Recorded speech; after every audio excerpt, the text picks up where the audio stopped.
بنو امیہ کا سب سے حسین بادشاہ سلیمان بن عبد الملک، سب سے حسین، 42 سال کی عمر، جوانی، اس کی میت کو قبر کے قریب کیا گیا تو ہلنے لگا تو اس کے بیٹوں نے کہا ہمارے ابا زندہ ہیں، وہ سختہ ہو گیا ہے، زندہ ہیں۔ عمر بن عبدالعزیز رضی اللہ رحمت اللہ علیہ فرمانے لگے ارے بھتیجو زندہ نہیں ہے، قبر کا عذاب جلدی شروع ہو گیا ہے، بل عجل اللہ بالعقوبہ، چھپاؤ، جلدی چھپاؤ۔ عمر بن عبدالعزیز جس تخت پر بیٹھے اس پر سلیمان تھا، اس پر ولید تھا، اس پر عبد الملک تھا، ان تینوں نے اپنے من کو راضی کیا، عمر بن عبدالعزیز نے اپنے رب کو راضی کیا۔ جب عمر بن عبدالعزیز کا وقت آیا مرنے کا تو انہوں نے بلایا رجا بن حیوہ سے، فرمایا کہ میں نے عبد الملک بن مروان چاچا بھی تھے، سسر بھی تھے، ان کی بیٹی فاطمہ سے شادی ہوئی تھی، میں نے اس کو قبر میں اتارا، کفن کی گرہ کھول کے دیکھا تو اس کا چہرہ قبلے سے ہٹ چکا تھا، رنگ کالا سیاہ پڑ چکا تھا۔ عبد الملک بن مروان گورا چٹا تھا، یہ جگہ سرخ تھی، کالا۔ پھر میں نے ولید کو قبر میں اتارا، اس کا بیٹا 10 سال حکومت کی، اس نے 21 سال حکومت کی، اس نے 10 سال کی، ولید بن عبد الملک۔ میں نے اس کے کفن کی گرہ کو کھول کے دیکھا تو اس کا رنگ سیاہ ہو چکا تھا اور قبلہ کی طرف سے چہرہ پھر چکا تھا۔ پھر اس سلیمان کا واقعہ تو ابھی سنایا، پھر اس سلیمان کو قبر میں اتارا اور اس کے کفن کی گرہ کو کھول کے دیکھا تو اس کا چہرہ قبلے سے ہٹ چکا تھا۔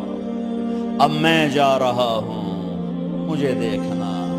پہلے تینوں نے حکومت کی پوجا کی اور عمر بن عبدالعزیز نے اپنے اللہ کی پوجا کی۔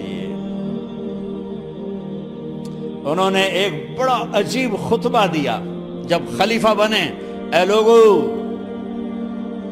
بچپن میں شعر و شاعری کا شوق تھا تو میں شاعر بنا، تھوڑا سا اٹھان ہوئی تو علم کا شوق لگا، میں نے علم حاصل کیا، جوان ہوا تو فاطمہ بنت عبد الملک سے عشق ہوا، میں نے اس سے شادی کی، اب اللہ نے مجھے حکومت دے دی ہے، اب تم دیکھو کہ میں اس سے اپنے اللہ کو راضی کروں گا۔ ہمارے حکمران تو ووٹ سے آتے ہیں اور چلے جاتے ہیں 4-5 سال کے بعد، ان کی وراثت میں حکومت آ رہی ہے اور 3 بر اعظم پر حکومت ہے، اور ایسا روب و دبدبہ ہے بنو امیہ کا، کوئی ان کے سامنے سر نہیں اٹھا سکتا۔ 3 بر اعظم میں زکوٰۃ لینے والا کوئی نہ بچا، 3 بر اعظم میں سوال کرنے والا کوئی نہ بچا، 3 بر اعظم میں ظالم کوئی نہ بچا، 3 بر اعظم میں مظلوم کوئی نہ بچا۔ لیکن خود کیسا رہا؟ گھر آئے، فاطمہ بڑے اچھے دن گزرے ہیں، اب امتحان ہے، میں تیرا حق نہیں ادا کر سکوں گا، طلاق لینی ہے میں حاضر ہوں، ساتھ دینا ہے تو میرے اپنے حق معاف کرو، اپنے حق معاف کرو۔ فاطمہ جیسی عورت انسانی تاریخ میں کوئی نہیں آئی، سیاسی لحاظ سے، سیاسی۔ دادا مروان بادشاہ، باپ عبد الملک بادشاہ، بھائی ولید بادشاہ، دوسرا بھائی سلیمان بادشاہ، تیسرا بھائی ہشام بادشاہ، چوتھا بھائی بادشاہ اور اپنا خامن بادشاہ، 7 نسبتوں سے یہ عورت شہزادی ہے۔ کائنات انسانی تاریخ میں اتنی بڑی عورت کوئی نہیں آئی، سیاسی۔ فاطمہ کہنے لگیں عمر، میں نے سکھ کے دن تیرے ساتھ گزارے ہیں، دکھ میں تجھے چھوڑ کے نہیں جاؤں گی، جو میں نے اپنے سارے حق معاف کیے۔ پھر حضرت عمر بن عبدالعزیز کی راتیں اور دن کیسے گزرے؟ مصلے پہ بیٹھتے اور روتے وہیں سو جاتے اور روتے وہیں سے اٹھتے، پر 3 بر اعظم میں ظالم کوئی نہ بچا، مظلوم کوئی نہ بچا، زکوٰۃ لینے والا کوئی نہ بچا، اپنی حکومت کو اللہ کی رضا کے لیے استعمال کیا۔ کیسے استعمال کیا؟ سارے مال فاطمہ کا سارا زیور بیت المال میں ڈال دیا، تنخواہ پہ آ گئے، عید کا موقع آیا، بچوں نے ماں سے کہا ہمیں کپڑے لے کر دو، عید آ رہی ہے، ہر آدمی اپنے بچوں کے لیے کپڑے لے رہا ہے، ہمارے بچے بھی کہہ رہے ہیں کپڑے لیں، جاؤ بھائی لو۔ فاطمہ کے پاس عمر 3 بر اعظم کے بادشاہ کے بچے آ رہے ہیں، ماں جی عید آ رہی، کپڑے تو لے دیں، ابا سے کہیں کہ ابا سے بات کرتی ہوں۔ ابا تشریف لائے، خزانے لبالب بھرے ہوئے ہیں گندم کے ڈھیر کی طرح، کہ امیر المومنین بچے کپڑے مانگ رہے ہیں۔ فاطمہ میرے پاس تو پیسے نہیں، میں کہاں سے کپڑے لے کر دوں، میرے پاس تو پیسے کوئی نہیں۔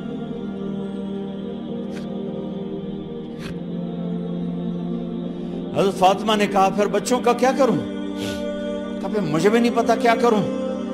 اس کے پہلے 3 حکمرانوں نے لوٹ مار کے بازار گرم کیے، ظلم و ستم کے پہاڑ توڑے، اور آج اسی خزانے پہ ایک شخص بیٹھا ہے جو اللہ کو راضی کرنے کے جھنڈے گاڑ رہا ہے۔ تو فاطمہ نے کہا آپ ایسا کریں، اگلے مہینے کی تنخواہ ایڈوانس لے لیں، اس سے میں اپنے بچوں کو کپڑے لے دیتی ہوں، اور گھر کا خرچہ میں مزدوری کر کے گھر کی روٹی چلا دوں گی۔ ارے اپنی تاریخ پڑھو، صرف ڈرامے ہی نہ دیکھتے رہ جاؤ، صرف گانے ہی نہ سنتے رہ جاؤ، اور بھی دکھ ہیں زمانے میں محبت کے سوا۔ انہوں نے اپنے بلایا وزیر خزانہ مزاحم، اپنا ہی غلام، ہاں بھائی مزاحم، ہمیں بچوں کے کپڑے چاہیے، تو اگلے مہینے کی تنخواہ ایڈوانس مل جائے۔ وہ کہنے لگے امیر المومنین آپ مجھے لکھ کر دے دیں کہ آپ 1 مہینہ زندہ رہیں گے، میں آپ کو تنخواہ دے دیتا ہوں۔ عمر بن عبدالعزیز سر جھکایا، اٹھے، گھر گئے، فاطمہ میرے بچوں سے کہہ دو کہ تمہارا باپ کپڑے لے کے نہیں دے سکتا۔ اپنی تاریخ تو دیکھو۔ عید کا دن آ گیا، خلیفہ وقت عید کی نماز پڑھاتے تھے، نمازیں بھی خلیفہ وقت پڑھاتے تھے۔ بنو امیہ کا خاندان ملنے کے لیے آ رہا ہے، سارے سرداروں کے بیٹے اعلیٰ پوشاک، اعلیٰ لباس ملنے آ رہے ہیں۔ تھوڑے دیر بعد دیکھا تو بچے بھی ملنے آ رہے ہیں، امیر المومنین کی حیثیت سے بچے باپ کو ملنے آ رہے ہیں، اور ان کے جسموں پر پرانا لباس ہے۔ حضرت عمر انہیں دیکھ کر ادھر اپنے سرداروں کے بچے دیکھے تو زرق برق پوشاکیں، اپنے بچوں کو دیکھا۔ ارے اس باپ سے پوچھو جو سب کچھ کر سکتا ہو اور پھر مٹھی بند کر لے کہ نہیں میں نے حرام کی طرف نہیں جانا۔ بچوں کو دیکھا تو آنکھیں ڈبڈبا گئیں، آنکھوں میں آنسو آ گئے۔ فرمایا میرے بچوں آج تمہیں اپنے باپ سے گلہ تو ہوگا کہ آج ہمارے باپ نے کپڑے ہی نہ لے کے دیے۔ ان کے ایک بیٹے ہیں عبد الملک، ان سے بھی 4 ہاتھ آگے تھے، ان سے پہلے ہی فوت ہو گئے تھے۔ کہنے لگے ابا جان آپ کو مبارک ہو، آج ہمارا سر بلند ہے، ہم شرمندہ نہیں ہیں، آپ کو مبارک ہو، آپ نے قومی خزانے میں بددیانتی نہیں کی ہے، ہم شرمندہ نہیں ہیں، انسانوں کو کپڑوں پہ نہیں تولا جاتا۔ آج کا میرا دیس کا مالدار اتنا فقیر ہو گیا ہے، اتنا چھوٹا ہو گیا ہے کہ وہ اپنا تعارف کروانے کے لیے 50 لاکھ کی گھڑی لیتا ہے، 6 لاکھ کا جوتا لیتا ہے۔ آج کی بیگم اتنی چھوٹی ہو گئی ہے کہ اپنے قد کو بڑا کرنے کے لیے وہ 10 لاکھ کا ہینڈ بیگ لیتی ہے کہ دیکھو میرا بیگ 10 لاکھ کا ہے۔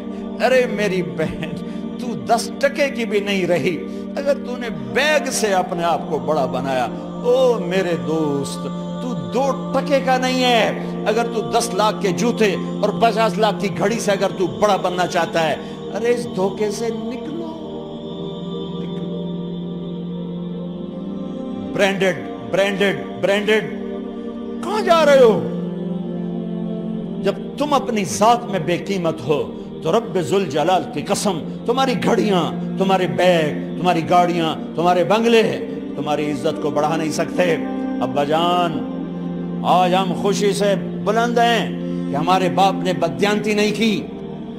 گھر میں تشریف لائے، کہنے لگے فاطمہ کچھ پیسے ہیں، میرا انگور کھانے کو جی چاہ۔ بس فاطمہ رونے لگی، فرمایا امیر المومنین خزانہ تو بھرا پڑا ہے، 1 درم کا بھی تیرا حق نہیں ہے کہ تو 1 درم لے کے انگور خرید لے۔ تو تڑپ اٹھے، فاطمہ میں جہنم نہیں برداشت کر سکتا۔ وہ میرے بھائیو جو دن رات سود میں پھنس چکے ہو، جو دن رات جوے شراب میں پھنس چکے ہو، کیسے اللہ کے سامنے سرخرو ہو کر کھڑے ہو گے؟ ایک رات گھر میں تشریف لائے، بچیاں بیٹیاں، منہ پہ ہاتھ، کپڑا رکھا، دوپٹہ رکھا منہ پہ، اور بات کریں۔ آپ نے پوچھا ارے کیا ہوا تمہیں، یہ منہ پہ کپڑا کیوں رکھتی ہو؟ تو خاموش ہو گئی، لیکن گھر کی خادمہ رو پڑی، کہا امیر المومنین آج آپ کی بیٹیوں نے کچا پیاز توڑ کے اس سے روٹی کھائی، سالن کھائی، اور میرے آج کا تاجر کہتا ہے جھوٹ نہ بولوں تو کاروبار کیسے، میرا افسر کہتا ہے رشوت نہ لوں تو گزارا کیسے کروں۔ تو عمر بن عبدالعزیز پھس پہ ہچکیوں کے ساتھ روئے کہ میری بچیوں میں تمہیں بڑے اچھے کھانے کھلا سکتا ہوں، پر میں جہنم کی آگ برداشت نہیں کر سکتا۔ بھائیو، اس بندے نے اپنے آپ کو ذبح کر دی، اللہ کو راضی کرنے کے لیے ذبح کر دی، اپنے ذات کو، اپنے جذبات کو، اپنے احساسات کو۔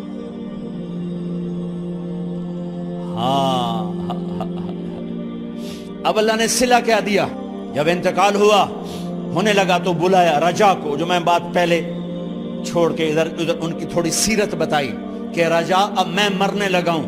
عبد الملک کالا ہو گیا تھا، ولید کالا ہو گیا تھا، سلیمان کالا ہو گیا تھا۔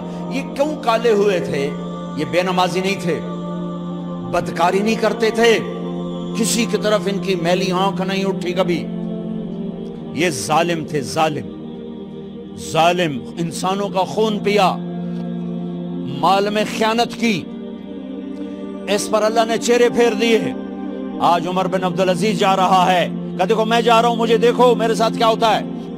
ان کا انتقال ہوا، ان کی میت قبر کے کنارے رکھی گئی، اور اب نیچے اتارنا ہے۔ سلیمان کی میت کو اتارنے لگے تو ہلنے لگا، اور عذاب قبر پہلے شروع ہو گیا۔ عمر کی میت کو جب قبر کے قریب کیا گیا، ایسے ہوا کا جھونکا آیا، ایک پرچہ ایسے لہراتا ہوا یوں آیا، یوں آیا، یوں آیا، اور عمر کے سینے پر گر گیا۔ لوگ کٹھے ہو گئے، پرچے کو کھول کے دیکھا گیا تو اس پہ لکھا تھا بسم اللہ الرحمن الرحیم، براءۃ من اللہ لعمر ابن عبد العزیز من النار۔ یہ پروانہ ہے اللہ کی طرف سے اس کے بندے عمر کے لیے کہ اسے جہنم سے نجات کی خوشخبری سنا دی جائے۔ آہا، مرنا ہو تو یوں مرو، اللہ ایسی موت دے دے۔ کہتے ہیں پھر میں نے ان کو قبر میں اتارا، جب قبر میں اتارا تو کیا دیکھا؟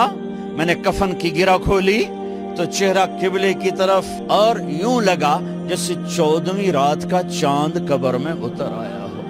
اور آخری بات کرتا ہوں، میرے بھائیوں بہنوں، اپنے اللہ سے صلح کر لو، اپنے اللہ سے صلح کر لو۔